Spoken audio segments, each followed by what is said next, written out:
رب اشرح لی صدری ویسر لی امری واحلل عقدۃ من لسانی یفقہوا قولی آمین یا رب العالمین۔ میرا جو موضوع ہے پاکستان کے خلاف عالمی استعمار کے منصوبے، ان میں سے کچھ منصوبے تو ہمارے سامنے آ چکے ہیں محترم کیوان انور صاحب کی گفتگو کے ذریعے سے، جن کا لب لباب یہ ہے کہ معاشی طور پر پاکستان کا دیوالیہ نکالنے کے بعد جنگ کے آتش میں غرق کرنے کا منصوبہ بالکل علم نشرح ہو کے سامنے آ جاتا ہے۔ لیکن یہ کہ میں اسے ایک اور تناظر میں آپ کے سامنے رکھنا چاہتا ہوں، اور وہ تناظر ہے کہ اکنامکس کو ایک طرف چھوڑ کر قرآن و سنت کی روشنی میں ہم دیکھیں کہ دنیا کے بارے میں سب سے پہلے یہ دیکھیں کہ اللہ کے کیا منصوبے ہیں، اللہ کا کیا ارادے ہیں۔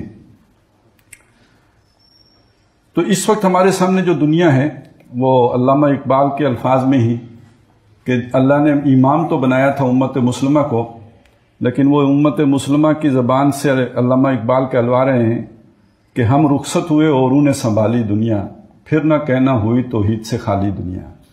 آج کی دنیا توحید سے خالی ہے، اور جنہوں نے اس دنیا کو سنبھالا ہوا ہے، جو دنیا کے کرتا دھرتا ہیں، انہیں اللہ سے کوئی لینا دینا نہیں ہے۔ یعنی تاریخ انسانی میں اللہ سے اس سے بڑی بغاوت کبھی نہیں ہوئی ہے۔ پہلے یہی ہوتا تھا کہ اللہ کے ساتھ کسی اور کو شریک کر لیتے تھے۔ اب آج کی دنیا کے بارے میں کہا جاتا ہے گاڈ لیس سوسائٹی ہے۔ یہ کسی بھگوان کو، کسی چھوٹے جی بڑے جی والے خدا کو، کسی اللہ کو ماننے کے لیے تیار نہیں ہے۔ آج انسان خود ہی اپنا خدا ہے، اس پر اپنی مرضی چلتی ہے۔ وہ پہلے ایک ہوتا تھا کہ میرا مال میری مرضی، اب بات اس سے بھی آگے جا چکی ہے، میرا جسم میری مرضی، تو میری سلطنت میری مرضی، فرعون کی سلطنت میں فرعون کی مرضی، اور آج انسانوں کی حکومت میں انسانوں کی مرضی۔ اللہ کی مرضی سے یہ دنیا باہر ہو چکی ہے۔ یہ دنیا ہے جس میں ہم رہتے ہیں، اور اللہ تعالیٰ کا ایک سنت ہے کہ جب دنیا میں فساد پیدا ہو جاتا ہے، یعنی دنیا اپنی مرضی چلانے لگتی ہے، تو اس میں بگاڑ آ جاتا ہے۔ اللہ کی مرضی وہ ایک علیم ذات کی مرضی ہوتی ہے، اللہ کی مرضی ایک حکیم ذات کی مرضی ہوتی ہے، اللہ کی مرضی ایک رؤوف اور رحیم ذات کی مرضی ہوتی ہے، اور انسان کی مرضی کسی نمرود کی مرضی ہوتی ہے، انسان کی مرضی کسی فرعون کی مرضی ہوتی ہے، انسان کی مرضی کسی قوم عاد کی مرضی ہوتی ہے، قوم سمود کی مرضی ہوتی ہے۔ اس سے پھر بگاڑ پیدا ہو جاتا ہے۔ وہ بگاڑ معاشیات میں بھی آتا ہے، سیاسیات میں بھی آتا ہے، سماجیات میں بھی آتا ہے۔ زندگی کا کوئی شعبہ رہتا نہیں جس میں وہ بگاڑ نہ آیا ہو، اور جب یہ بگاڑ آتا ہے تو اللہ کی ایک سنت ہے، پھر اللہ طے و بالا کر دیتا ہے۔ یہ قوم عاد ہو، قوم سمود ہو، فرعون ہو، یہ قرآن مجید نے ایک ہی بات بتائی ہے کہ یہ ان کے جرائم تو اپنی جگہ، وہ تو آخرت میں سزا پائیں گے جو جرائم ہیں۔ یہ اللہ نے ہلاک کیوں کیا؟ اس لیے کیا کہ انہوں نے شہروں کو فساد سے بھر دیا تھا۔ کہ تم نے دیکھا الم تر کیف فعل ربک بعاد ارم ذات العماد التی لم یخلق مثلها فی البلاد وثمود الذین جابوا الصخر بالواد وفرعون ذی الاوتاد۔ ان سب قوموں کا جرم کیا تھا؟ الذین طغوا فی البلاد، انہوں نے شہروں میں سرکشی کی تھی۔ فاکثروا فی الفساد، تو انہوں نے انہیں فساد سے بھر دیا تھا۔ اب آپ سوچئے اس فساد کو کہ آج اگر ایک معاشرے میں یا کسی ملک میں، کسی سوسائٹی میں محرومی کی وجہ سے لوگ جو ہیں اپنی پیٹ کی آگ نہ بجھا سکتے ہوں، اور مائیں اپنے بچوں سمیت خودکشیاں کر رہی ہوں، یہ کوئی معمولی فساد ہے؟ چلے نماز نہ پڑھنا، روزے نہ رکھنا، یہ تو ایک درجے کی بات ہے، لیکن یہ کہ آدمی خودکشی پہ مجبور ہو جائے اس لیے کہ 2 وقت کی پیٹ کا جو ایندھن پورا نہ ہو رہا ہو، یہ معاشی سطح پہ جو فساد آتا ہے اس کا بہت بڑا مظہر ہے۔ پھر یہ بھی سمجھ لینا چاہیے کہ ہم فحاشی کے خلاف باتیں کرتے ہیں، جنسی بے راہ روی کے خلاف باتیں کرتے ہیں۔ جب اس درجے احتیاج پیدا ہو جائے کہ روٹی نہ ملے تو کون اپنی عزت نفس کو پھر سنبھال کے رکھ سکے گا؟ پھر تو وہ ایک طرف ہوں سرمایہ دار عیاش، ان کی ضرورتیں ہوں اور ان کے پاس پیسے ہوں، اور دوسری طرف ہوں یہ مجبوریاں، اور بیچنے کے لیے کچھ بچا نہ ہو آپ کے پاس، تو پھر کیسے جسم کی حفاظت ہوگی؟ تو یہ ساری در حقیقت خرابیاں جو پیدا ہوتی ہیں اس اونچ نیچ کے تصور سے پیدا ہوتی ہیں، اور وہ معاشیات کا تعلق جو ہے وہ صرف کاروباری سے نہیں ہے، انسانی زندگی کے تمام شعبوں کے ساتھ ہے، اور اکثر جھگڑے بھی جو ہوتے ہیں وہ بھی معاشی بنیادوں ہی پر ہوتے ہیں، اور اسی سے پھر وہ سب کے کاروبار بھی چلتے ہیں۔ دنیا میں بھی یہ جو سارا فساد ہے اس فساد کی بنیاد در حقیقت آپ کو معلوم ہونا چاہیے اسی ایکسپلائٹیشن پہ. یہ جب ہم استعمار کا لفظ استعمال کرتے ہیں تو وہ والا استعمار جو کبھی برطانیہ کی صورت میں ہندوستان آیا تھا یا یہ کہ فرانس کی صورت میں الجزائر آیا تھا، وہ استعمار تو اپنا بوریا بستر گول کر کے آج سے 70 سال پہلے واپس جا چکا ہے. آج جس استعمار کی ہم بات کرتے ہیں وہ در حقیقت یہی عالمی مالیاتی ادارے ہیں جن کا ذکر کیوان انور صاحب کر رہے تھے، جن کے ذریعے سے پوری دنیا کی کریم چند مخصوص ہاتھوں تک پہنچائی جاتی ہے، باقی سب دنیا کے نصیب میں صرف چھانچ آتی ہے. یہ ہے کہ جو اس وقت ہمارے سامنے منظرنامہ ہے یا جو دنیا ہے جو ہمارے سامنے، اور یہ وہ فساد ہے کہ جس نے پوری دنیا میں ہلچل مچا رکھی ہے. اب اس میں سمجھیں کہ ایک اضافہ کیا ہوا کہ مسلمانوں کو اللہ تعالیٰ نے جو ان کے پاؤں تلے دولت رکھی ہے. آپ دیکھیں نا بنگلہ دیش جو بلوچستان میں ہمارے کتنے معدنیات کے ذخائر ہیں، رکوڈک میں سونے کے ذخائر ہیں، گیس کے ذخائر ہیں، تیل کے ذخائر ہیں، پھر اربوں کے پاؤں تلے جو کچھ اللہ نے رکھا ہوا ہے. یعنی ساری دنیا نے جس پہ اپنی معیشت استوار کرنی ہے اللہ نے لا کے مسلمانوں کے پاؤں کے نیچے رکھ دی ہے. اب وہ جو درندے معاشی درندے بیٹھے ہوئے ہیں دنیا میں جو کہتے ہیں دنیا تو ہمارے لیے ہے، جن کی دنیا ہے، میں نے کہا نا اس وقت دنیا ہمارے پاس تو ہے نہیں، وسائل ہمارے پاؤں تلے ہیں لیکن دنیا تو کسی اور کی ہے. اب ان کے معاملہ یہ ہے کہ وہ تو پھر اس دنیا کے اوپر اپنا تسلط چاہتے ہیں، یعنی مسلمانوں کے علاقوں پہ تسلط چاہتے ہیں تاکہ جیسے کبھی سونے کی چڑیا ہندوستان کو لوٹا گیا تھا، اب یہ ساری دولت لوٹ کے اپنے بینکوں میں پہنچائی جائے، اپنے دولت قدوں تک پہنچائی جائے. اس نے وہ سارا اپ اینڈ ڈاؤن پیدا کر دیا ہے جو ہمیں مشرق وسطیٰ میں بھی نظر آتا ہے اور آگے پیچھے بھی نظر آتے ہیں. یہ ہے ایک سطح کی گیم. دوسری سطح کی گیم یہ ہے کہ دنیا میں کچھ طاقتیں ہیں، کچھ قومیں ہیں، کوئی گروہ ہیں کہ جو اپنے مخصوص عزائم رکھتے ہیں، جن میں سے ایک یہودی ہیں جن کا ایک بہت پرانا ان کی عظمت رفتہ ہے. حضرت سلیمان علیہ السلام کی ریاست کا وہ احیاء چاہتے ہیں، وہ چاہتے ہیں گریٹر اسرائیل بنانا. وہ جو حضرت سلیمان علیہ السلام کی ریاست تھی جس میں یہ یمن بھی تھا، سعودی عرب کے بھی کچھ علاقے تھے، مصر کا بھی کچھ حصہ شامل تھا، اور شام تک یہ سارا لبنان، اردن، بلکہ یہ کہ عراق تک جو کے علاقے جو ہے اس میں شامل تھے. یہ گریٹر اسرائیل بنانا چاہتے ہیں جس میں مدینہ بھی شامل ہے. یہ یہودیوں کا منصوبہ ہے. پھر یہ کہ ایک منصوبہ اور بھی ہے، اس کے بارے میں اتنی جانکاری لوگوں کو نہیں ہے، لیکن وہ یہودیوں کے اس منصوبے کے ساتھ جڑ گیا ہے، اور وہ منصوبہ ہے در حقیقت جو سفید فام اقوام کہلاتی ہیں. یہ جو سفید نسل کے لوگ ہیں دنیا میں، گورے جنہیں ہم کہتے ہیں یا جن کی رنگت گوری ہے، یہ وہ لوگ ہیں کہ جو سمجھتے ہیں کہ اصل جو انسان ہے وہ ہم ہیں. یہ باقی تو ویسے ہی جو ہے نا کالے اور فلانے اور وہ جو پرانی نسل پرستی کی جو ان کی سوچ ہے، اور اس سوچ کے تحت وہ یہ فرق نہیں کرتے کون عیسائی ہے، کون یہودی ہے، کون مسلمان ہے. وہ یہ فرق کرتے ہیں گورے کالے کا اور یہ کہ سفید فام اور غیر سفید فام کا. اور یہ وہ لوگ ہیں کہ جو بڑے منظم ہو چکے ہیں، یورپ میں بھی، امریکہ میں بھی، کئی مطلب جو پاور کوریڈورز ہیں ان تک ان کی رسائی ہے. ان کا وہ ایک بندہ تھا جس نے نیوزی لینڈ والی مسجد میں وہ کارروائی کی تھی، آپ نے جو واقعہ سنا ہوگا. یہ در حقیقت وہ انتہا پسند ہیں جو سفید فام انتہا پسند کہلاتے ہیں. اور ان سے بالکل ملتی جلتی شے وہ ہے جو ہندوستان میں آر ایس ایس کی صورت میں. وہ تو عمران خان صاحب نے کافی وہ ایجوکیٹ کر دیا ہے لوگوں کو کہ ہندوتوا کیا ہے، ان کے عزائم کیا ہیں. بہرحال موٹی بات یہ ہے کہ وہ صرف ہندوؤں کی حکومت چاہتے ہیں اس پورے علاقے پر جسے وہ ہندوستان کہتے ہیں، جس میں پاکستان بھی شامل ہے، بنگلہ دیش بھی ہے، سری لنکا بھی ہے. یہ کہتے ہیں یہ دیو مالائی علاقے ہیں، اور یہ جو ہمارے جو تھے دیوتا یہ ان کا علاقہ ہے، اور جو ان دیوتاؤں کو مانے گا وہ یہاں رہنے کا حق رکھتا ہے، اس کے سوا کوئی رہنے کا حق نہیں رکھتا. تو وہی سوچ جو یہودیوں کی ہے فلسطین کے بارے میں، وہی سوچ جو سفید فاموں کی ہے دنیا کے بارے میں، وہی سوچ ہندوستان کے بارے میں ان جو انتہا پسند ہندو ہیں ان کی ہے. اور عالمی سطح پر آ کے ان کا اس وقت آپس میں ایک بڑا جسے کہتے ہیں اتحاد و اتفاق اور ہاتھوں میں ہاتھ ڈال کر ایک ایکا ہو چکا ہوا ہے. اب اس میں جو سب سے بڑی دیکھیے آپ جو مسلمان اس میں ایک رکاوٹ نظر آ رہے ہیں، اور کوئی بھی ان سوچوں کا جو ہدف ہے اور کوئی نہیں ہے سوائے مسلمانوں کے. اور مسلمانوں میں آپ دیکھیں کہ شام کا کیا اشر ہو چکا ہے، عراق کا کیا اشر ہو چکا ہے، اس کے ساتھ ساتھ آپ دیکھیں لیبیا کا کیا اشر ہو چکا ہے، جس میں کوئی جان تھی نا، جس سے کوئی خطرہ تھا کہ یہ ہمارے راستے میں رکاوٹ بن سکتا ہے، اس کا کچھ عمر نکال دیا. جو باقی بچے ہیں وہ تیار بیٹھے ہیں، سعودی عرب کے ساتھ کام شروع ہو چکا ہے. ایران کے لیے بھی جو ہے شکنجہ کسا جا رہا ہے، اور پیچھے اس میں جو سب سے خطرناک ایک عرصے سے انہیں نظر آ رہا ہے وہ پاکستان ہے. کئی اعتبارات سے انہیں خطرناک محسوس ہو رہا ہے. ایک دیکھیے، باقی تو مرغیاں جیسے ہوتی ہیں نا ڈربے میں، اور وہ ان کو وہ پکڑ پکڑ کے ذبح کر رہا ہوتا ہے، انہیں نہیں پتا ہوتا کہ اگلا نمبر کس کا. باقیوں کی حالت تو یہ ہے. یہ صرف مسلمانان ہند ہیں جن کو کچھ شعور اور ادراک ہے کہ دنیا میں کیا ہو رہا ہے. یہ باتیں ہم بیٹھ کے یہاں پہ کر رہے ہیں. اس طرح کی کوئی ڈسکشن آپ کو سعودی عرب میں نہیں ملے گی، شام میں نہیں ملے گی، عراق میں نہیں ملے گی. جن کے سر پہ بیت رہی انہیں نہیں پتا کیا ہے.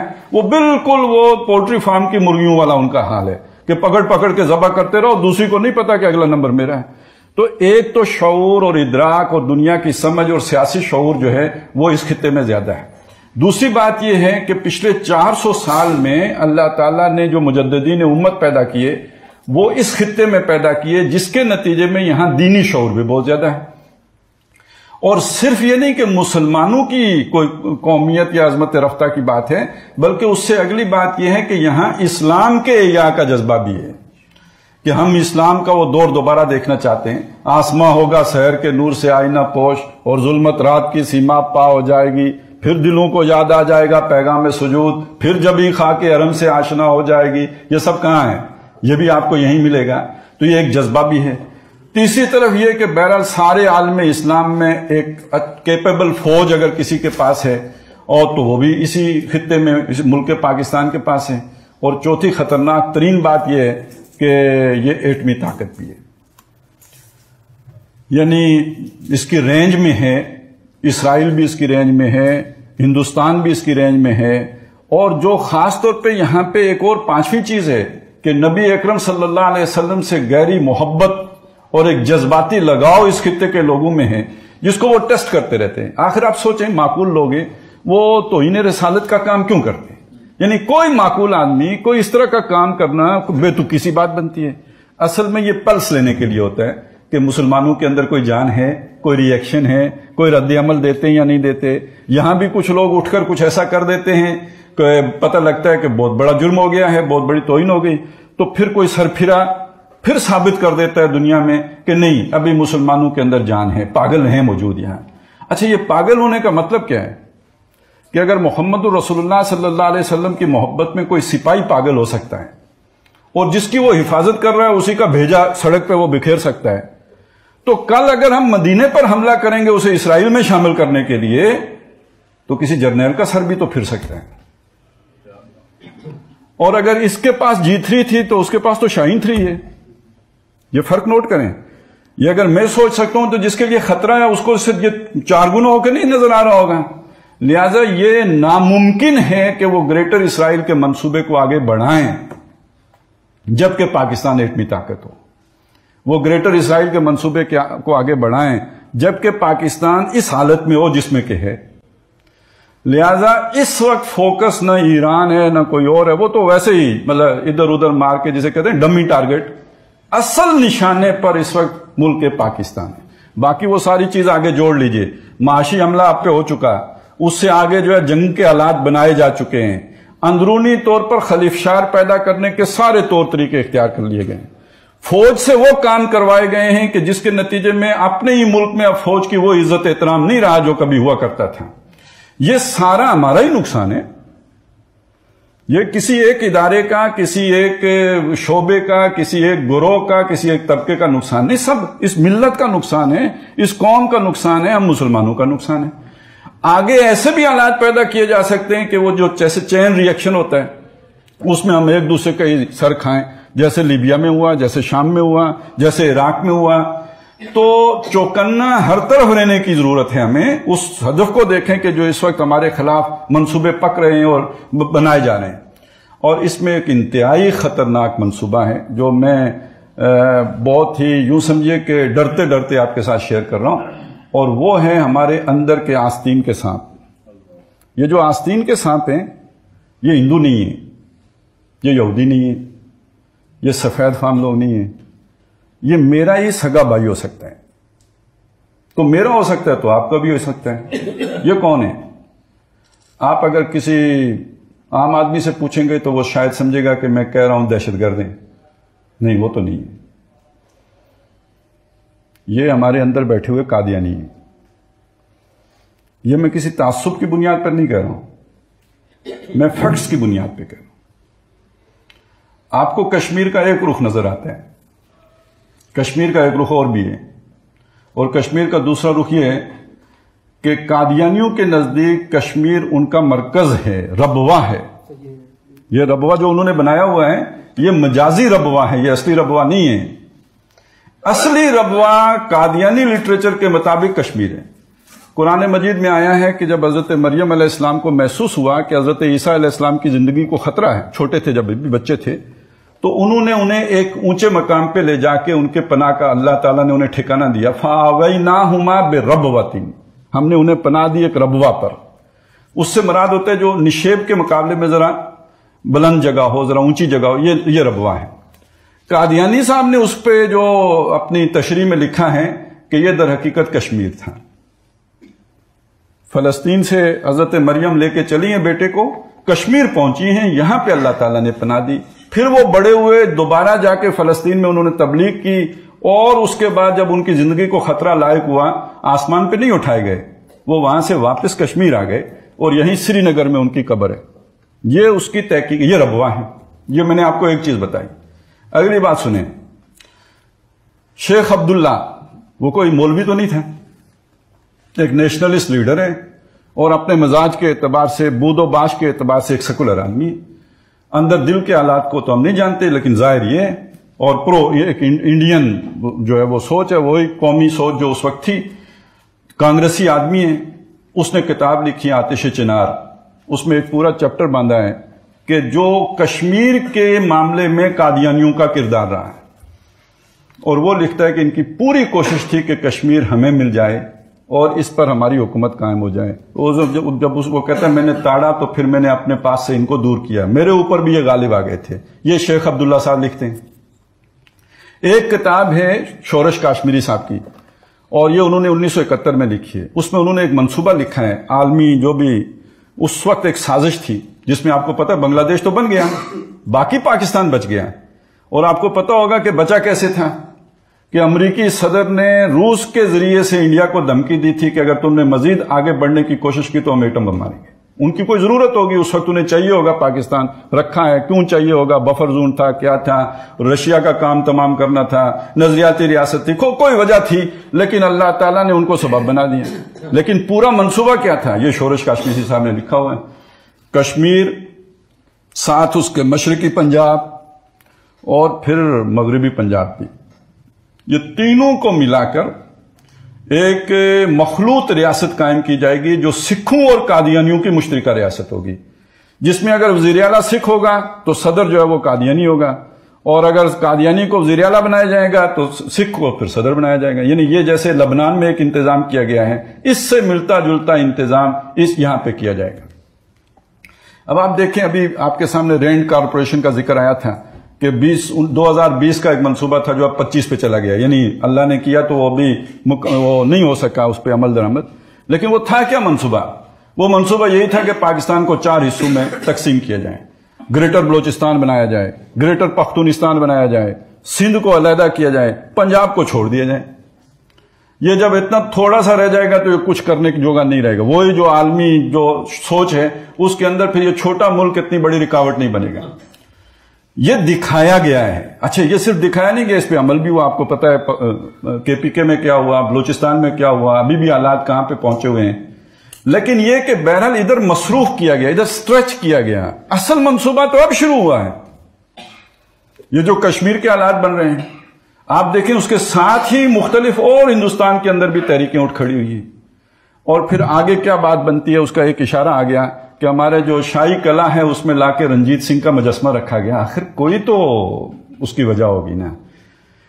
رنجیت سنگھ کا مجسمہ رکھنے سے جنت تو نہیں واجب ہوتی، رنجیت سنگھ کا مجسمہ رکھنے سے کوئی کاروبار میں برکت تو نہیں ہوتی، رنجیت سنگھ کا مجسمہ رکھنے سے کوئی اور جلیبیاں تو نہیں کوئی چڑھاتا وہاں پہ کہ چلیں شام کو کھا لیا کریں گے۔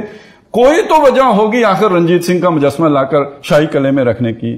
تو اگر میں نے جو اشارات کیے ان کے روشنی میں دیکھیں تو کوئی تو لابی ہے نا، ہمارے ہی اندر ہے، ہمارے ہی بیچ ہے، اور ہمارے ہی خون میں، ہماری رگوں کے اندر گھس کے دوڑ رہی ہے۔ ہمارے لیے شاید یہودی اتنے خطرناک نہیں ہوں گے، اتنے ہندو خطرناک نہیں ہوں گے جتنے یہ پالیسی ساز خطرناک ہوں گے جو ہمارے اندر ففتھ کالمسٹ کے طور پر گھسے ہوئے ہیں، اور جنہیں ہم اپنے طور پر محب وطن بھی شاید سمجھتے ہوں، اور اپنے جو ہے ملت کے جو ہے وہ نگہبان بھی سمجھتے ہوں، لیکن یہ ہیں وہ مارے آستین جو عالمی استعمار کے ان جو ایجنڈا ہے اس کو آگے بڑھانے کے میں یعنی ان سے بھی زیادہ ایکٹیو ہیں، پرجوش ہیں، پرعزم ہیں۔ اب آئیں ایک اور چیز کی طرف جو اس سے بھی زیادہ خطرناک ہے۔ ہم مسلمان ہیں، بڑی اچھی بات ہم نے سنی، ہمیں ایمان یقین اللہ پہ ہونا چاہیے۔ تو اب یہاں پہ ایک بڑی آسان سی بات ہے، میں آپ کے سامنے رکھوں۔ ٹھیک ہے، کافر لوگ یہ پلاننگ کرتے ہیں، منصوبے بناتے ہیں، سازشیں کرتے ہیں، وہ اپنے منصوبے پکاتے ہیں۔ ہم اللہ پر ایمان رکھنے والے ہیں تو انہم یکیدون کیدن واکید کیدا، ہماری طرف سے تو اللہ چالیں چلتا رہے گا، ہم اپنے دھندے کرتے رہیں، ہم اپنے کاروبار کرتے رہیں، ہم اپنے وہی شب و روز رکھیں جو ہمارے ہیں۔ یہ بات 100% درست ہو سکتی ہے، اور بندہ مومن کا یہ ایمان ہونا چاہیے، لیکن ہمارے اعمال ہمارے اس ایمان کی گواہی دیتے ہوں، ہماری معیشت سود سے پاک ہو، ہماری معاشرت بے حیائی سے پاک ہو، ہماری سیاست غیر اللہ کی حکمرانی سے آزاد ہو۔ اگر یہ ہو تو ہم مومن ہیں، اور پھر ہم سوئے ہوئے بھی ہوں تو اللہ ہماری حفاظت پر ہے۔ اور اگر ہم اللہ کے احکام توڑنے میں یہود و نصارہ سے بھی بڑھ چڑھ کر ہوں، وضع میں تم و نصارہ تو تمدن میں ہنود، یہ مسلمان ہیں کہ جنہیں دیکھ کے شرمائیں یہود، اگر روش یہ ہو تو پھر اس وقت اللہ کی سزا کے مستحق اتنے عیسائی نہیں ہوں گے، یہودی نہیں ہوں گے، ہندو نہیں ہوں گے جتنے بڑے مستحق مسلمان ہوں گے۔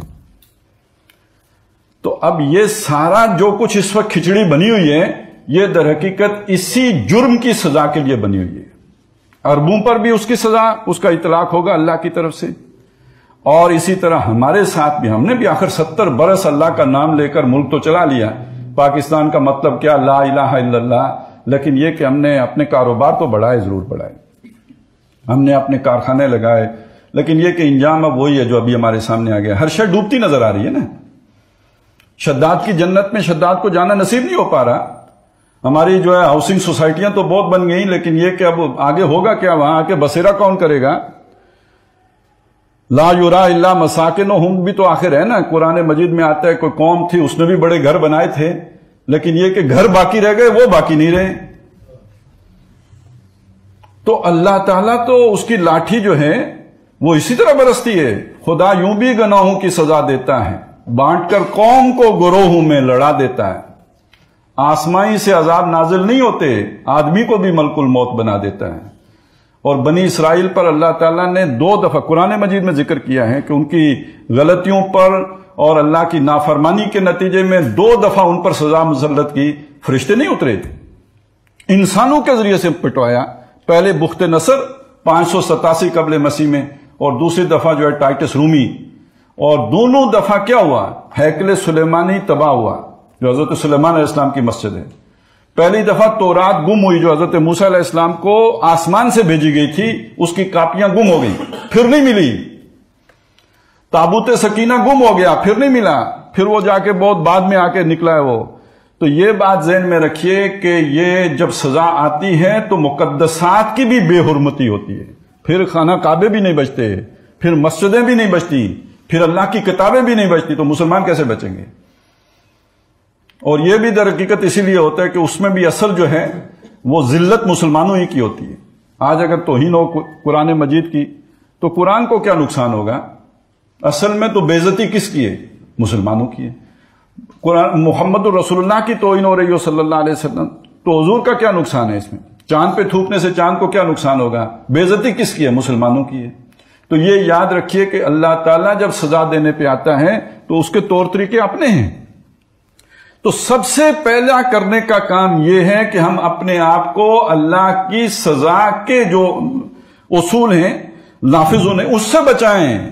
اس سے بچ گئے تو پھر کافروں سے بھی بچیں گے، اور اگر اللہ ہی کا جو ہے وہ عذاب اور اللہ ہی کے ہم مجرم ہوں تو پھر کافروں کی سزا بھی در حقیقت وہ ان کی سزا نہیں ہوگی، اللہ کی طرف سے سزا ہوگی۔ تو اللہ تعالیٰ کے اپنے منصوبے، اس میں کوئی شک نہیں ہے کہ اللہ تعالیٰ بالآخر اسلام کو غالب کرے گا، لیکن یہ ہمیں نہیں پتا کہ کس کے ہاتھوں غالب کرے گا۔ اللہ چاہے تو جاپانیوں کو ایمان کی توفیق دے دے، اللہ چاہے تو چینیوں کو ایمان کی توفیق دے دے، اللہ چاہے تو انہی ہندوؤں کو ایمان کی توفیق دے دے، اور اللہ چاہے تو امریکیوں کو ایمان کی توفیق دے دے، اسلام تو غالب ہو جائے گا۔ لیکن ہمارا تو کچھ مت نکلے گا۔ ہمارا مستقبل اور ہماری بچت اور ہماری نجات اس میں ہے، سب سے پہلے ہر ایک سے کٹ کر اللہ سے جڑ جائیں۔ اب میں اشارہ کر دوں آپ کو، سورہ مائدہ 8واں رکوع ہے، بڑی مشہور وہ آیات آج کل بہت مشہور ہوئی ہیں کہ یہود و نصارہ سے دوستی نہ کرو، لا تتخذوا الیہود والنصارى اولیاء۔ میں ان کا حوالہ نہیں دے رہا۔ اس رکوع کے آخر میں ایک آیت ہے، ایک دوستی یہ ہے کہ تم یہود و نصارہ سے دوستی کرو، کہا یہ نہ کرو تو کریں کس سے؟ آخری اسی رکوع کے آخر میں فرمایا وَمَن يَتَوَلَّ اللَّهَ وَرَسُولَهُ وَالَّذِينَ آمَنُوا، اور جو دوستی کر لے اللہ سے اور اس کے رسول سے اور ان لوگوں سے جو ایمان لائے ہیں، حقیقی ایمان والے، ان سے دوستی کر لے، فَإِنَّ حِزْبَ اللَّهِ هُمُ الْغَالِبُونَ، تو بے شک اللہ کی یہ پارٹی غالب آنے والی ہے۔ معلوم ہو اللہ کی پارٹی اللہ، رسول اور سچے اہل ایمان ہیں۔ اب ذرا اس تناظر میں ہم اپنا جائزہ لیں۔ سب سے پہلے تو اللہ سے اپنے گناہوں کی توبہ استغفار کریں نا، جو ہمارے انفرادی گناہ ہیں۔ اس کے بعد یہ کہ اپنے اجتماعی طور طریقے درست کریں، اپنی معیشت کو، سیاست کو، معاشرت کو اللہ کی نافرمانی سے پاک کریں۔ اور تیسری بات یہ کہ دوستی کس سے کریں؟ اللہ رسول تو غیب میں وہ نظر ہی نہیں آتے، ان سے جو دوستی ہوگی وہ تو قلبی ہے نا، وہ تو دل سے پتہ چلے گا ہے یا نہیں ہے، اور دل کے حالات کا ہمیں پتہ نہیں۔ ظاہراً دوستی کس سے کریں؟ ایمان والوں سے کریں۔ تو ایمان والے کدھر ہیں؟ یا تو ہمارے پڑوس میں ہوں گے تو افغانستان میں ہوں گے، یا یہ کہ کشمیر میں ہوں گے، یا وہ غریب مسکین اہل ایمان ہیں جو حالت جنگ میں ہوں گے۔ تو پھر ہماری دوستی کے مستحق تو وہ ہیں نا، ہمارا تقیہ، ہماری انحصار، ہمارا جو بھروسہ پھر ان کے ساتھ ہونا چاہیے۔ ان کے لیے ہم نرم ہوں اور باقی کافروں کے لیے سخت ہوں۔ وہ ہلکا یاران تو بریشم کی طرح نرم، رزم حق و باطل ہو تو فولاد ہے مومن۔ اور اس میں اضافہ کر لیجئے کہ ہمارے پڑوس میں قریب ترین اب ایران بھی تو ہے نا، اور ایران کے معاملے میں ٹھیک ہے ہمارا وہ سعودی عرب بہت ناراض ہو جاتا ہے ذرا سے ہم ایران کے قریب ہوں، لیکن سعودی عرب سے ہمارا اور کیا تعلق ہے سوائے اس کے کہ وہاں مکہ اور مدینہ ہے۔ وہ ہم بات ان سے کر لیں، ایرانیوں سے بھی کر لیں، یار بس یہ تم اپنی حد تک رہو، چھوڑو سعودی عرب کو۔ لیکن یہ کہ اگر وہ یمن میں آپس میں لڑ رہے ہوں تو ہمارا کیا مسئلہ ہے اس میں؟ وہ اگر شام میں ان کی ایک دوسرے کے ساتھ کوئی کلیش ہو تو اس میں ہمارا کیا پرابلم ہے؟ اس میں جھنڈی کرائیں سیدھی سیدھی، جو بھی ماضی کا دوست رہا ہو۔ ہر اعتبارات سے ہمارے قریب ترین ایران ہے، ایران کے ساتھ ہمارے تعلقات اچھے ہونے چاہیے۔ اور یہ جو امریکہ نے بنایا ہے اتحاد انڈیا کا اور اسرائیل کا اور اپنا، اور ادھر ہمارے لیے بڑے مواقع پیدا ہو گئے ہیں کہ ایک طرف اگر ایران ہمارے ساتھ آ جاتا ہے، دوسری طرف چائنا کے ساتھ ہمارے تعلقات اس طرح کے ہو جائیں، اسے یقین آ جائے کہ یہ اس دفعہ دھوکہ نہیں دیں گے۔ اس سے آگے بڑھیں تو افغانستان ہے، ایران سے تعلق اچھے ہونے کے بعد افغانستان کا مسئلہ ہی حل ہو جاتا ہے۔ وہاں انڈیا کوئی پلیئر ہی نہیں ہے، امریکہ کوئی پلیئر نہیں، اصل پلیئرز وہاں پہ پاکستان اور ایران ہیں۔ اور مسئلہ یہ ہوتا ہے کہ اگر افغان حکومت پاکستان کی طرف آتی ہے تو ایران جو ہے وہاں انرسٹ کریٹ کر دیتا ہے، اور اگر وہ ایران کی طرف یا انڈیا کی طرف جاتی ہے تو پاکستان انرسٹ کریٹ کر دیتا ہے۔ تو اگر ایران اور پاکستان کے تعلقات اچھے ہو جائیں تو افغانستان میں نارملائزیشن ہوتے دیر لگے گی نہیں، اور پھر اس کے بعد جو آپ کو اوپننگ ملے گی تو جو 9 آزاد ریاستیں ہیں، پھر یہ کہ روس کے بھی اب ذہن بدلا ہوا ہے، وہ پرانا روس تو نہیں ہے، اب کمیونسٹ روس تو نہیں ہے، اور امریکہ کے مقابلے میں اب کھڑا ہونے والا روس ہے۔ یہ اتنا بڑا ریجن ہے کہ وہ جو ہوتا ہے نا کہ ہم ایکسپورٹ نہیں کر سکتے، تو ٹھیک ہے ہم یورپ کو نہیں ایکسپورٹ کر سکیں گے نا، ہم جو ہے وہ امریکہ کو نہیں ایکسپورٹ، انہیں ضرورت بھی ہماری کیا ہے، ہم کتنا ایکسپورٹ کر سکتے ہیں وہاں پہ۔ اس کے مقابلے میں یہ اتنا بڑا علاقہ جو سامنے آتا ہے، پھر یہ کہ ہمیں اللہ تعالیٰ نے زرخیز زمینیں دی ہیں، اگر بہتر انتظام کر کے یہاں پہ کاشتکاری کی جائے، نئی ٹیکنالوجی استعمال کر کے کاشتکاری کی جائے تو ہماری معیشت کو 4 چاند لگ سکتے ہیں، جبکہ پیچھے اتنے کھانے والے موجود ہیں، افغانستان اور اس سے اوپر یہ سارے علاقے۔ تو ہماری معیشت کے لیے اللہ تعالیٰ نے سارے مواقع بھی رکھے ہوئے ہیں۔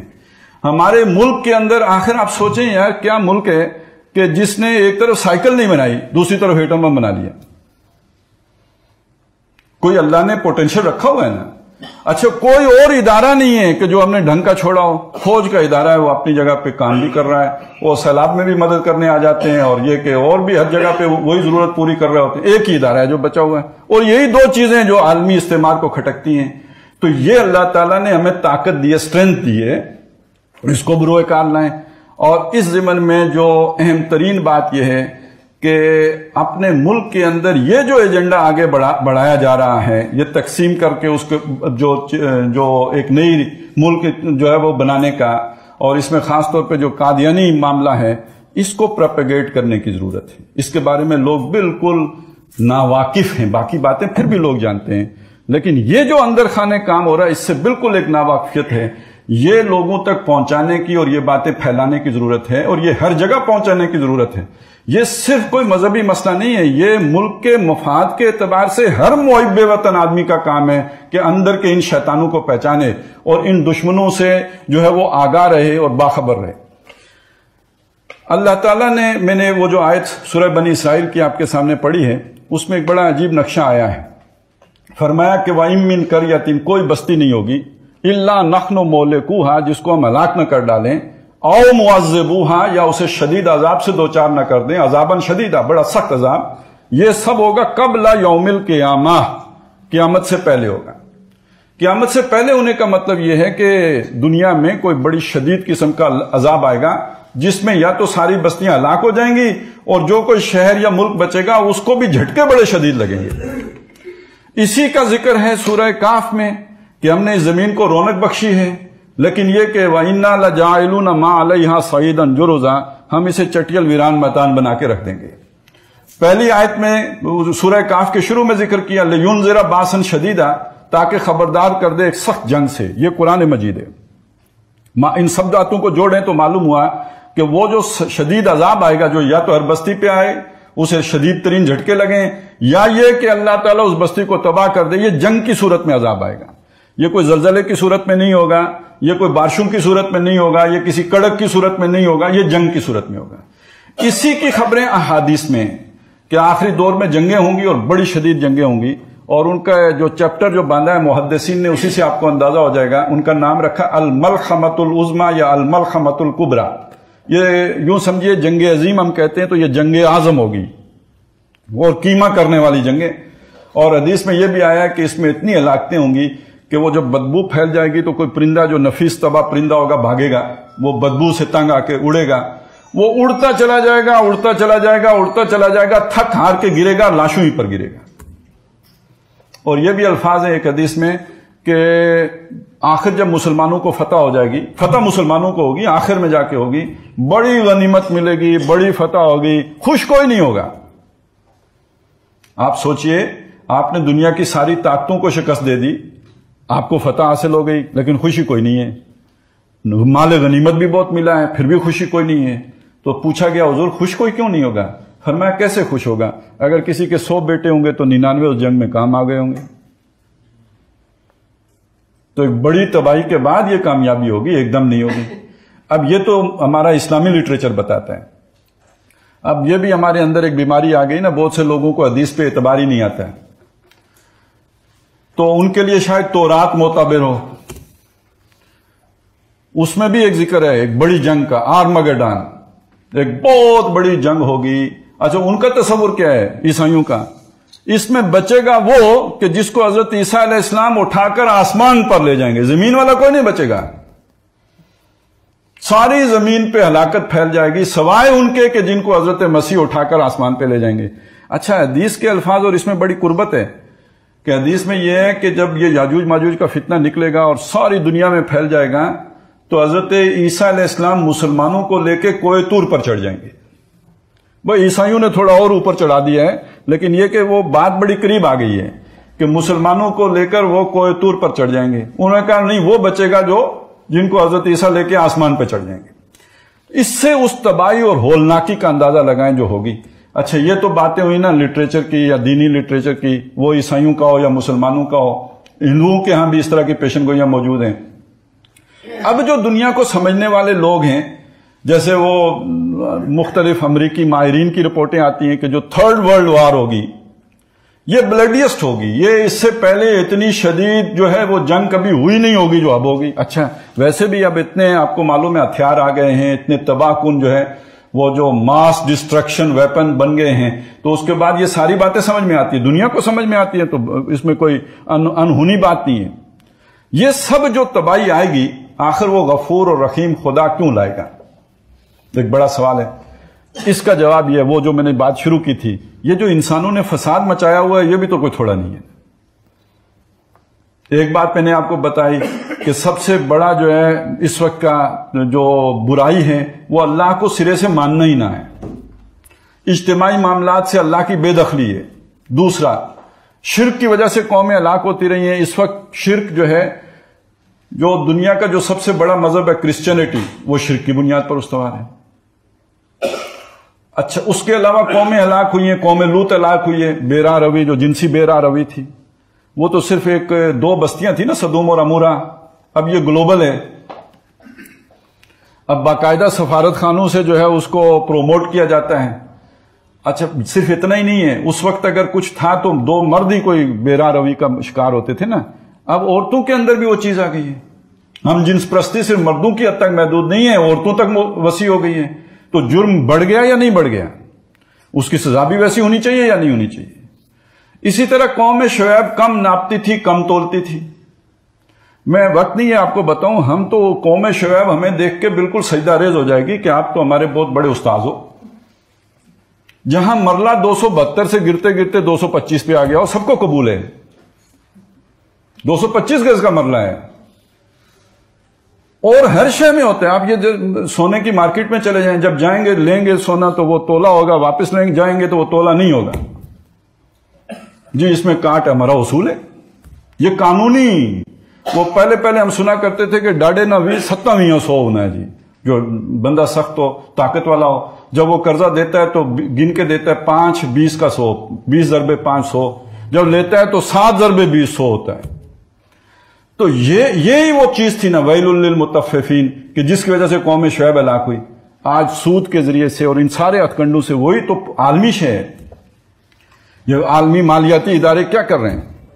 اور جو جبر تھا فرعون کا جس کی وجہ سے وہ ہلاک ہوا، آج کے جبر کا اندازہ لگائیں گے۔ فرعون سے تو حضرت موسیٰ علیہ السلام نکلے، مدین چلے گئے، اسے پتہ ہی نہیں چلا، تلاش بھی نہیں کر سکا۔ اب کوئی عمل کہاں سے بھی کہیں نہیں چھپ سکتا، جہاں جاتا ہے پکڑا جاتا ہے۔ تو وہ برائیاں کہ جن کی وجہ سے ایک قوم کسی علاقے میں کرنے کی وجہ سے ہلاک ہوئی، وہ سب اب جمع ہو گئی ہیں، تو پھر یہ کہ اس کا لازمی نتیجہ بھی نکلے گا۔ اللہ بدلا تو نہیں ہے، وَلَن تَجِدَ لِسُنَّتِ اللَّهِ تَبْدِيلًا، تم اللہ کی سنت میں ہرگز کوئی تبدیلی نہیں پاؤ گے۔ یہ سارے حالات میں نے جو آپ کے سامنے رکھے وہ اس لیے رکھے ہیں کہ ہم کتنے بے فکر ہیں، ہمیں کوئی اندیش، یہ سارا کر کے بھی ہم سمجھتے ہیں کوئی نہیں، اللہ خیر کرے گا۔ یہ جو سوچ ہوتی ہے نا اللہ خیر کرے گا، یہ کس کی سوچ ہوتی ہے؟ سورہ اعراف میں اللہ نے خود بیان کیے، فَلَا يَعْمَلُ مَكْرَ اللَّهِ إِلَّا الْقَوْمُ الْخَاسِرُونَ، اللہ کے مکر سے، اللہ کی تدبیر سے نچنت نہیں ہوتی مگر وہی قوم ہوتی ہے جس نے تباہ ہونا ہوتا ہے۔ آج ساری نوع انسانی بے فکر ہے کہ اللہ کچھ کرے گا، اسے اللہ کا کوئی ڈر نہیں ہے، مسلمانوں سمیت کسی کو اللہ کا ڈر نہیں ہے۔ اب میں نے آپ کو سامنے جو 2 نعمتیں گنی تھی، فوج اور ایٹم بم، میں نے نعمتیں گنی ہیں، جب اللہ کے تناظر میں دیکھیں تو یہ زحمتیں ہیں۔ ہمیں اللہ کا خوف نہیں رہا کیونکہ ایٹم بم ہے ہمارے پاس۔ پہلے ڈرتے تھے انڈیا سے کہ انڈیا کا مقابلہ کیسے کریں گے، کہ کوئی نہیں اللہ ہمارے ساتھ ہے، جہاد، جذبہ جہاد، یہ ہوتا تھا وہ ہوتا تھا۔ اب ایٹم بم ہے، تو ایٹم بم نے ہمیں اللہ سے قریب کیا یا اللہ سے دور کیا؟ دور کر دیا۔ یہ تباہی کی علامت ہے۔ اللہ سے دور ہو کے کہاں بچت ہوگی؟ ہر وہ شے جو اللہ سے دور کر دے وہ نعمت نہیں رہتی، وہ زحمت بن جاتی ہے۔ اس نے آخر کار زحمت ہی بننا ہوتا ہے۔ اور اب آپ دیکھیں وہ 12 سنگے والی کہانی ہم نے پڑھی تھی، ہمارا ایٹم بم ہمارا 12 سنگا ہے۔ یہ دنیا ہماری دشمن کیوں ہو گئی ہے؟ اگر ہمارے پاس ایٹم بم نہ ہوتا، ہم اس خطے میں تو نہیں تھے نا جس خطے میں یہ ساری کارروائی ہونی ہے، شاید بچ جاتے۔ یہ ہمارا وہ تابوت سکینہ ہے جو جہاں جاتا ہے ہمارے لیے مصیبت لے کے آ جاتا ہے۔ اس کی وجہ سے پکڑے جا رہے ہیں، چھوڑ اس لیے نہیں سکتے کہ اوپر انڈیا بیٹھا ہوا ہے، وگرنہ لیبیا کی طرح ہم بھی بکسوں میں ڈال کے سارا حوالے کر دیں. آخر کشمیر دینے کے لیے تیار ہو گئے، افغانستان پہلے دے بیٹھے تھے، اپنا جو بھی خود مختاری کا بھی سودا کر چکے، یہ دیتے ہوئے کیا تکلیف ہوتی؟ مسئلہ یہ ہے کہ دے دیں تو پھر انڈیا نہیں چھوڑتا. اللہ نے مجبوری بھی بنا دی کہ چھوڑ نہیں سکتے، اور ہمارے لیے زحمت بھی بنا دی کہ ساری دنیا اس کی وجہ سے ہماری دشمن ہو گئی، اور یہ ساری ہمارے لیے نشانی بھی بنا دی کہ یہ سب کچھ دیکھ کے ہوش میں آ جاؤ، تمہارے لیے کوئی پناہ گاہ نہیں ہے.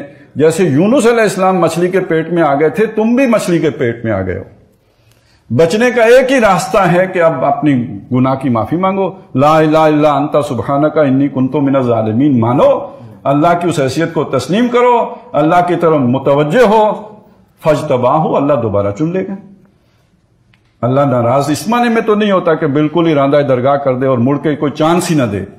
جب انسان پلٹے، اللہ جو ہے وہ اسے قبول کرنے کے لیے تیار ہے، ہر آن تیار ہے. میں تمہاری دعا کو قبول کروں، اذا دعان، جب پکارو گے، جب مانگو گے، جب مڑ کے آ جاؤ تم، اسی وقت میں تمہیں قبول کرنے کے لیے تیار ہوں. تو بہرحال اس ساری بات کا حاصل یہ ہے کہ اس وقت ہمارے لیے اصل پناہ گاہ اللہ کے سوا کوئی بھی نہیں. اور اللہ تک پہنچنے کا ذریعہ کیا ہے؟ اللہ کی رسی، اللہ کی کتاب. اللہ سے جڑنے کا طریقہ، اللہ کی وہ رسی جو آسمان سے زمین تک تنی ہوئی ہے، ممدود من السماء الى الارض، اس سے جڑ جائیں. حدیث میں یہ بھی ہے، طرفہ بایدیکم و طرفہ بید اللہ. اس کا ایک سرا اللہ کے ہاتھ میں اور دوسرا سرا تمہارے ہاتھ میں. یہاں مجھے بے اختیار خیال آتا ہے جیسے کوئی گڑھے میں گرا ہوا ہو، وہ باہر نکلے گا، آپ رسی ڈالیں گے تو پکڑ کے نکلے گا. ہم دنیا نے ہمیں گڑھے میں ڈال دیا ہے، معاشی اعتبار سے بھی، سیاسی اعتبار سے بھی، ہر اعتبار سے آئسولیشن میں، گڑھے میں. نکلنے کا راستہ اللہ نے رسی ڈالی ہوئی ہے، بس اس رسی کو پکڑ لیں، اللہ نے کھینچ کے نکال دینا ہے.